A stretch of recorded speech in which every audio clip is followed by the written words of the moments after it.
आदिवासियों के लिए सबसे बड़ा खतरा क्या है? जो आपने कहा कि पाश्चात्य सभ्यता जो आया हुआ है, जिसकी वजह से कहीं न कहीं थोड़ा-सा संस्कृति पर इफ़ेक्ट आपको पड़ेगा। क्या लगता है कि 5वीं अनुसूची क्षेत्र में आदिवासियों के जो अधिकार होने चाहिए या जो कानून में जो संविधान में जो अधिकार मिले हुए हैं या पेशा कानून में जो अधिकार दिए गए हैं 5वीं अनुसूची क्षेत्र में, क्या उसका पूरा अधिकार का लाभ यहाँ का आदिवासी, लोकल आदिवासी ले पा रहे हैं? पेशा कानून में जो अधिकार दिए गए हैं या 5वीं अनुसूची क्षेत्र में जो प्रोविज़न है, क्या पूर्णतः सरकार लागू कराती है? कि सरगुजा में आदिवासियों का शिक्षा का स्तर क्या है? ये जो आदिवासी टीम है, जो अपनी संस्कृति, अपने जल, जंगल, ज़मीन की आप लोग लड़ाई करते हैं, कभी शिक्षा के लिए लड़ाई करते हैं? शिक्षा को कैसे ठीक किया जा सकता है? कैसे हो सकता है शिक्षा बेहतर? जल, जंगल, ज़मीन की आदिवासी बंधु लोग बात करते हैं। अभी मदन नगर में जो माहौल बना था, मदन नगर में जो घटनाएँ घटी हैं अभी, आपने सुना होगा। उसको लेकर के आप लोगों का क्या मैं स्टैंड है? एक सरकार का पक्ष रख रहा हूँ, प्रशासन का पक्ष रहा हूँ। सरकार ये कहती है कि अगर हम कोई खदान खोल रहे हैं, कोई उद्योग डेवलप कर रहे हैं, तो उससे स्थानीय लोगों को रोज़गार के अवसर होंगे, डेवलपमेंट होगा, सड़कें, बिजली, स्वास्थ्य सुविधाएँ डेवलप होंगी। तो आप लोग फिर आपत्ति क्यों जता रहे हैं? ये अगर ये सुविधाएँ अगर आएँगी, तो इसमें हर्ज क्या है? मदन नगर में जो माहौल बना है, सरपंच जी को वहाँ बर्खास्त किया गया है, जो भी मामले दर्ज रहे होंगे, उसके बाद 20 वहाँ के पंचों ने सामूहिक रूप से इस्तीफ़ा दे दिया, क्योंकि वहाँ पर कोयला का खदान खोलना चाहती है, सरकार चाहती है, कंपनियाँ चाहती हैं, प्रशासन उनमें सहयोग दे रहे हैं। इस पर क्या बातचीत से इसका समाधान नहीं निकल सकता? क्या लाठी, डंडे, तीर, धनुष क्योंकि हथियारों के साथ भी वहाँ के लोग आए हुए थे, क्या यही एक ऑप्शन है, जिससे समाधान निकाला जा सकता है? इस पर सर्व आदिवासी जो हैं, सरगुजा स्तर पर हैं, संभाग स्तर पर हैं, क्यों प्रशासन से बैठ कर के कोई पहल करने की कोशिश नहीं की कोई जाती? परमानेंट विकल्प नहीं निकल सकता क्या? या तो उद्योग लगाए जाएँ या नहीं लगाए जाएँ तो उसके विकल्प में ऐसा क्या किया जाए जिससे भला हो सरगुजा का? इस बातचीत को लेकर के आप क्या सोचते हैं? आपका क्या विचार है? आप कुछ कहना चाहते होंगे तो लिखिए ना कमेंट बॉक्स पर, खुला है। आज 9 अगस्त है और 9 अगस्त को विश्व आदिवासी दिवस मनाया जाता है। सरगुजा अंचल के रहने वाले वाड्रफनगर क्षेत्र के तकरीबन 15-20 गाँव के लोग इकट्ठा हुए थे और क्या माहौल था।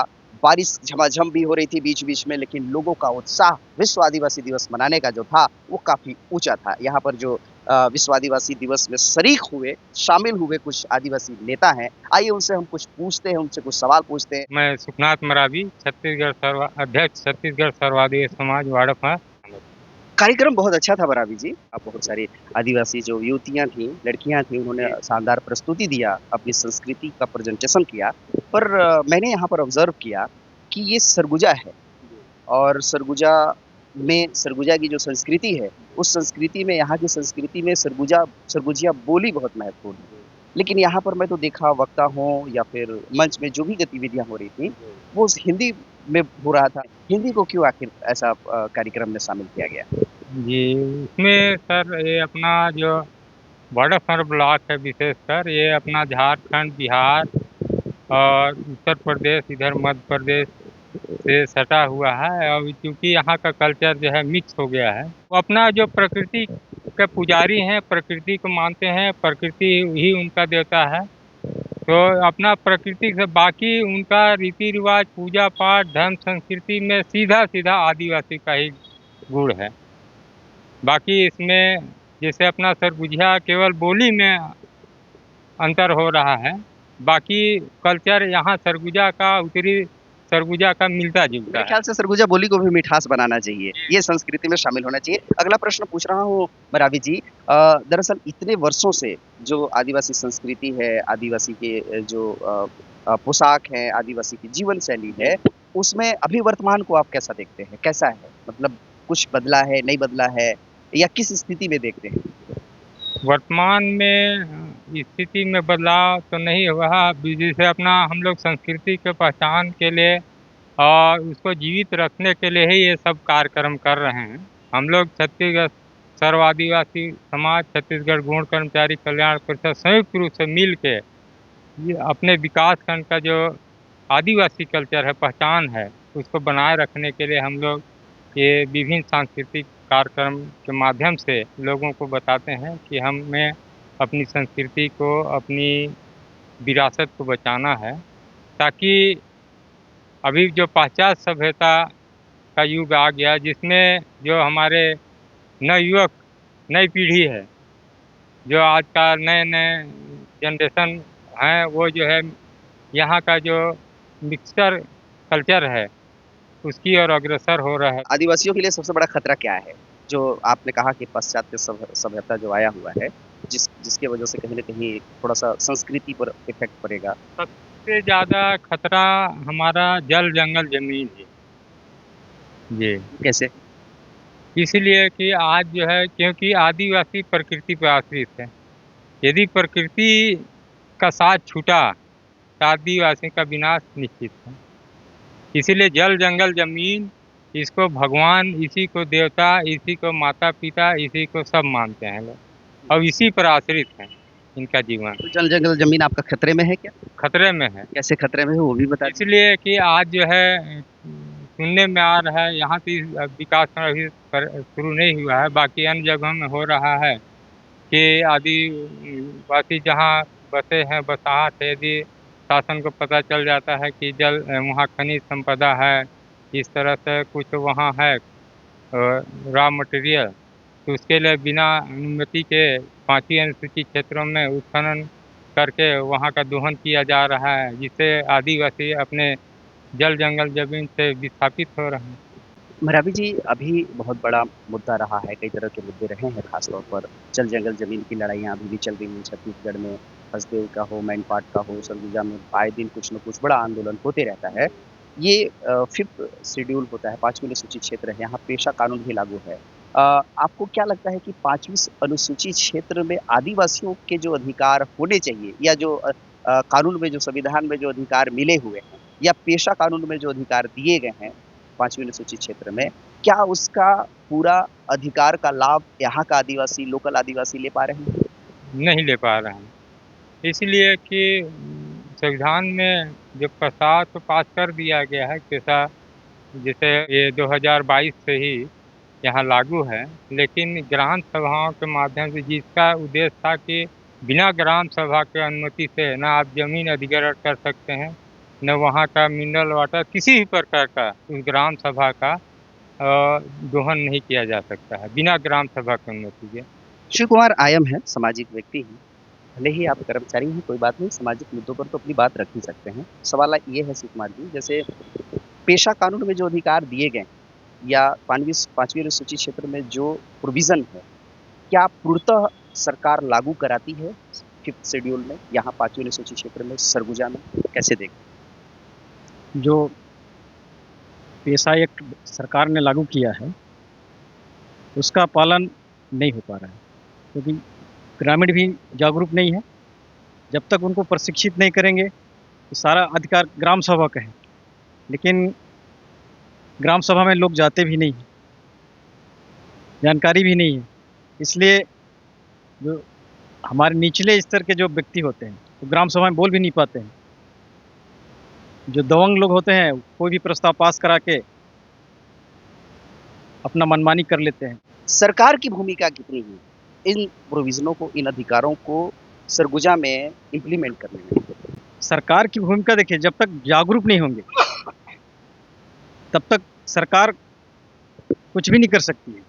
ग्राम सभा में क्या है कि भाई जो 2022 में लागू है कि पारावाई भी ग्राम सभा गठन होगा, लेकिन ग्राम सभा गठन हुआ नहीं। रूढ़ी प्रथा के अनुसार जो ग्राम सभा गठन होना चाहिए वो हुआ नहीं, तो सरकार चाहती भी नहीं है कि मतलब लोग शिक्षित हों। बिल्कुल बिल्कुल, अगर बड़ा एलिगेशन है। हाँ, सरकार खुद नहीं चाहती। डीएन मरावी जी हैं, आप भी आइए, फटाफट बात करते हैं, सभी से बात करते हैं, थोड़ी-थोड़ी प्रतिक्रिया ले लेते हैं। डीएन मरावी जी, मैं आपसे पूछना चाहता हूँ कि सरगुजा में आदिवासियों का शिक्षा का स्तर क्या है?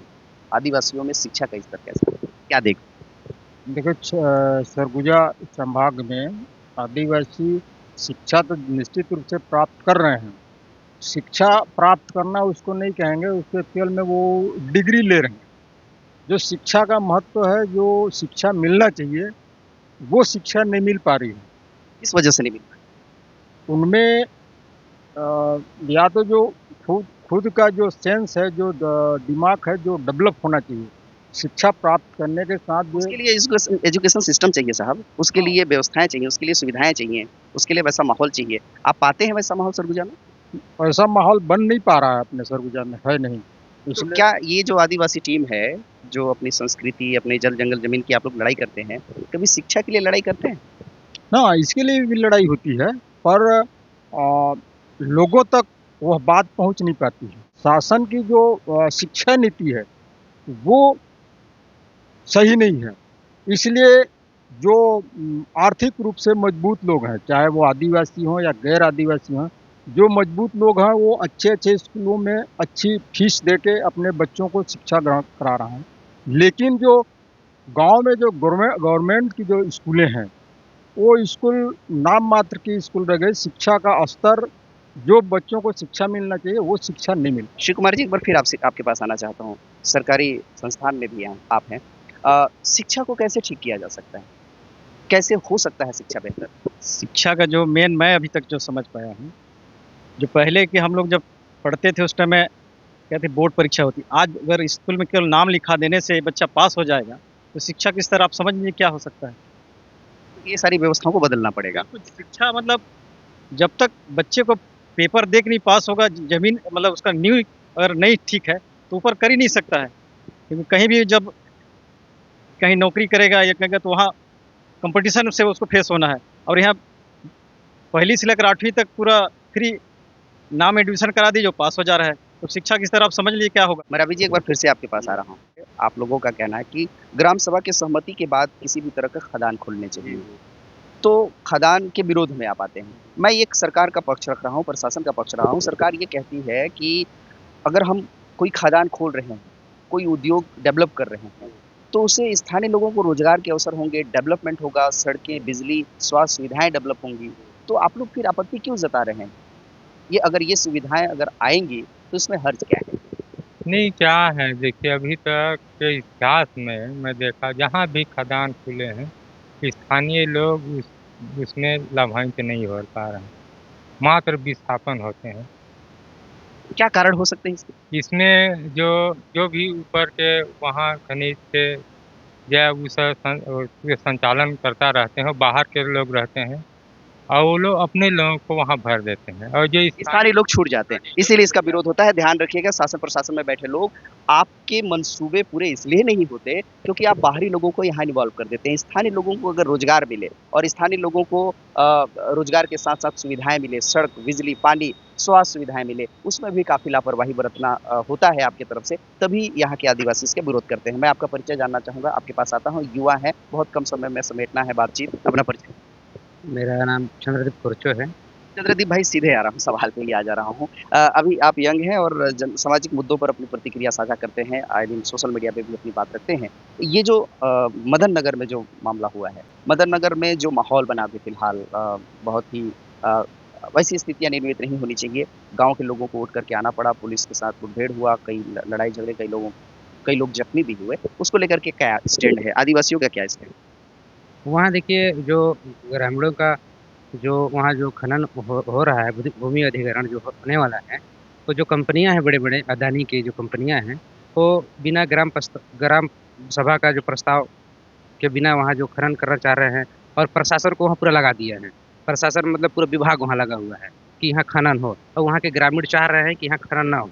मैं पूछना ये चाहता हूँ रामदेव जगते जी, मदन नगर में जो माहौल बना है, सरपंच जी को वहाँ बर्खास्त किया गया है, जो भी मामले दर्ज कर रहे होंगे, इसके बाद 20 वहाँ के पंचों ने सामूहिक रूप से इस्तीफा दे दिया, क्योंकि वहाँ पर कोयला का खदान खोलना चाहती है सरकार, चाहती है, कंपनियां चाहती हैं, प्रशासन में सहयोग दे रहे हैं। इस पर क्या? देखिए, मदन नगर प्रतापपुर विधानसभा में आता है, तो शेड्यूल एरिया है। यहाँ पे 5वीं अनुसूचित क्षेत्र होने के नाते ग्राम सभा को प्राथमिकता दिया गया है। जब ग्राम सभा में ये है कि खनिज संपदा का उत्खनन करना है, तो ग्राम सभा का प्रस्ताव होना जरूरी था। ग्राम सभा का प्रस्ताव न लेकर के सरपंच को और वहाँ के जनप्रतिनिधि को टारगेट किया गया था कि आप प्रस्ताव दीजिए, नहीं तो आपके कार्यकाल का जांच करेंगे। ऐसा भी वहाँ पे हुआ, मतलब टारगेट सरपंच को किया गया था। और जो वहाँ पे जागरूक लोग, अच्छा, जो भी हुआ उसके बाद जो ग्राम सभा के जो भी हुआ उसके बाद वहाँ जो अभी वास्तविक स्थितियां जो अभी बनी हुई है, उसको लेकर के जो सामूहिक आदिवासी वर्ग हैं, क्या स्टैंड ले रहे हैं? क्या बातचीत से इसका समाधान नहीं निकल सकता? क्या लाठी, डंडे, तीर, धनुष, क्योंकि हथियारों के साथ भी वहाँ के लोग आए हुए थे, क्या यही एक ऑप्शन है जिससे समाधान निकाला जा सकता है? इस पर सर्व आदिवासी जो हैं, सरगुजा स्तर पर हैं, संभाग स्तर पर हैं, क्यों प्रशासन से बैठ कर के कोई पहल करने की कोशिश नहीं की जाती? देखिए, जो प्रशासन अभी चल रहा है, यहाँ तो समझ में नहीं आ रहा है कि शासन कौन चला रहा है। जब स्पष्ट है कि वहाँ के मूल निवासियों से, वहाँ के लोगों से सरकार अच्छे से वार्तालाप करती, बातचीत करके कुछ समाधान उठाना था। तो प्रेशर दे कर के वहाँ का प्रस्ताव पाना चाह रहे हैं, ये गलत हो रहा है उनके साथ। सरगुजा अंचल के जो आदिवासी वर्ग है, सर्व आदिवासी है, क्या मदन नगर के साथ अगर गलत हो रहा है, तो क्या उनके साथ खड़े नहीं रहेंगे? मैं ये पूछा। और अगर प्रशासन चाहती है, कुछ भले के लिए चाहती है, सरगुजा में कुछ भला हो, मदन नगर में अच्छा हो, उद्योग हो, रोजगार हो, विकास हो, तो उसमें बातचीत के लिए आप लोग पहले कदम आगे क्यों नहीं बढ़ाते हैं? यही तो मेरा सवाल है। अरे ठीक है, बातचीत का रास्ता होना चाहिए। कृष्णा मरकाम जी, अभी आएंगे थोड़ा, अभी आएंगे, नौजवान हैं, पुलिस डिपार्टमेंट से हैं। मैं फँसाऊँगा नहीं, क्योंकि ज़ाहिर तौर पर कोई भी शासकीय कर्मचारी फँसना नहीं चाहता है, मैं भी पूरा ध्यान रखूँगा। कृष्णा मरकाम जी, पुलिस प्रशासन में आपकी भूमिका रही है, चूँकि आदिवासी हैं आप, तो ज़ाहिर तौर पर आदिवासी होने के नाते आदिवासियों की चिंता करना मेरे ख्याल से आपका फ़र्ज़ भी है। ये जो पुलिस प्रशासन से या प्रशासन से और ग्रामीण जनों से तालमेल न रहने की वजह से जो दिक्कतें आ रही हैं, लड़ाई झगड़ा हो रहा है, अविश्वास जैसा स्थिति बन रहा है, क्या ऐसा करना चाहिए प्रशासन को भी या फिर पब्लिक को भी, ग्रामीणों को भी, आदिवासियों को, जिससे एक सामंजस्य हो, बातचीत से कोई समाधान निकले? तो हमारा प्रशासन और शासन की बात रही, तो शिक्षा का स्तर हमारे समाज में बहुत निम्न स्तर का है। शिक्षा अगर रहेगा तभी तो हम जानेंगे कि हमारा अधिकार कौन ले रहा है, छीन रहा है और हमारा कौन अधिकार बचा रहा है। अभी तक तो क्या है, मौजूदा स्थिति को बेहतर कैसे किया जा सकता है? जो तनावपूर्ण स्थिति निर्मित होता है, सरगुजा के अलग-अलग हिस्सों में आदिवासी के लोग इकट्ठा होकर के अपनी जंगल ज़मीन की रक्षा करने की बात करते हैं। कोई परमानेंट विकल्प नहीं निकल सकता क्या? या तो उद्योग लगाए जाएँ या नहीं लगाए जाएँ, तो उसके विकल्प में ऐसा क्या किया जाए जिससे भला हो सरगुजा का? जी, इसके संबंध में मैं ये बोलूँगा कि देखिए शिक्षा का स्तर जैसे-जैसे बढ़ेगा तब लोग शासन की योजनाओं का लाभ अच्छे तरीके से ले सकेंगे और शासन से वार्तालाप करके ही किसी भी चीज़ का सॉल्यूशन निकाला जा सकता है। अब वो है शिक्षा, क्योंकि बिना शिक्षा के हम शासन से अच्छी तरह से अपनी बात को रख नहीं पाते हैं और इसमें शिक्षा की बहुत बड़ी भूमिका है। प्रशासन का भी कोई भी कार्य को शासन के अनुरूप ही तो काम फिर आदिवासी आदिवासी वर्ग जो है सरगुजा के, फिर जन जागरूकता के कुछ कार्यक्रम आप क्यों नहीं करते हैं? क्या वजह है? भाई देखिए, अगर विद्यालय में जाकर के वो शिक्षा नहीं है, तो कई माध्यमों से भी तो शिक्षित किया जा सकता है। क्या इस पर पहल होगा? जी, इस पे आपके द्वारा ठीक क्वेश्चन किया गया कि आदिवासी को हम एकजुट करने के बाद जो शिक्षा के माध्यम से ही हम लोगों को जागरूक कर सकते हैं और ये मंच हमारे लिए बहुत अच्छा है, क्योंकि देखिए आज के सुनने में आता है, हम आदिवासी वर्ग से आते हैं, तो जाति से आरक्षण जो आपने सुना होगा कि जाति से आरक्षण से लाभ किसको मिल रहा है, किसको नहीं मिल रहा है ना? तो ये सब बातें हैं कि उससे लाभ किसको मिल रहा है, क्योंकि देखिए जाति जहाँ पास आता है, वहाँ पास एक भेदभाव होता है। हमारे ऊपर किस तरह का अत्याचार हो रहा है, वो सब अशिक्षा के कारण ही हो रहा है।